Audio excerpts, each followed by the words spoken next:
have a special message from Mr. Frederic Widell, VP and Head of South Asia and Managing Director, India. Congratulations, Frederic, on recently marking 25 years in India. We would like to start the conversation with, like pandemic has disrupted business models, questioned many pre-existing notions. It has made leaders rethink about centralized supply chains, sustainability, product lines, and how they do business in general. Can you share what are the paradigms that the pandemic has made you question? I think that's a very interesting question, and when you go through these type of crises, everything is up for change, to be honest. And if you don't have that attitude, I think you will perish. So some of the changes that we have noticed then is the significant reduction in the dependency on office centricity. And before that was also an image thing, right? To be present and have your logos in physical locations, etc. We have closed 11 offices during 2020. And we have realized that those offices are no longer needed. There's a different need for investing same money that went perhaps towards these offices into different aspects of the business, digital of course being one. So I think office centricity, working from home actually works. I never expected that. I would say that in that essence I'm probably a traditionalist.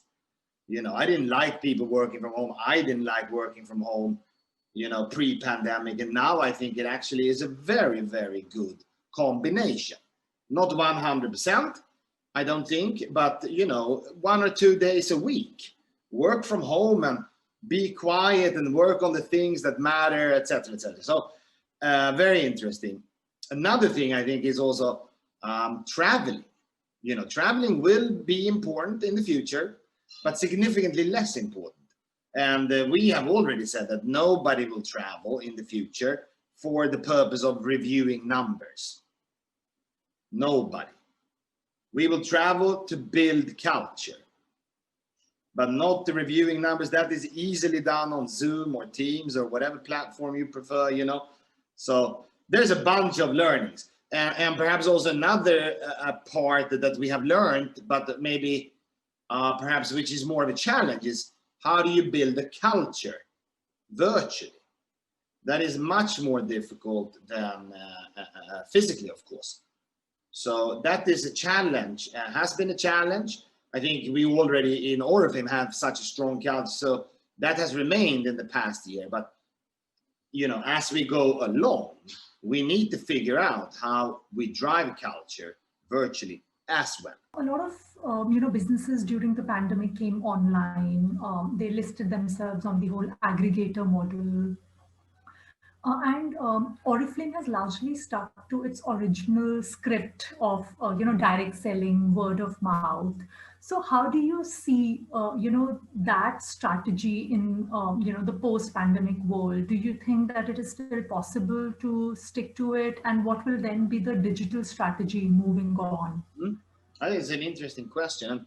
And direct selling, as you say, has evolved over the past decade.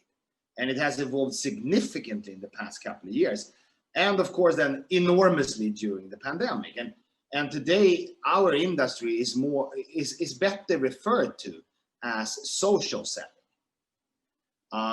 And the word of mouth is equally important for any business, regardless of industry. In our businesses, it's super important too. And this word of mouth is the same. It's just digital now.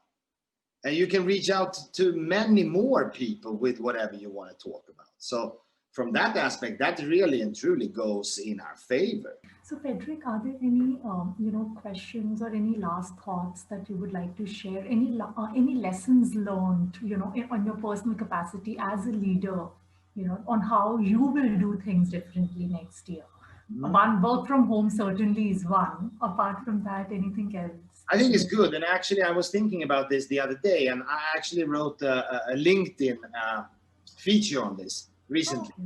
And from a leadership point of view, I think that 2021 will be similar to 2020, yet different. And I think as a leader, you need to really focus on a couple of attitudes and attributes in your organization going forward. And I think innovation must be in the forefront, and not only innovations when it comes to products, but innovations all around, like you mentioned in the beginning, Sona, strategies for the future. Then you need to have guts. You need to have guts to implement those things, and things that might be scary to you. You have to just have guts to do things differently. And I think lastly, you need empathy.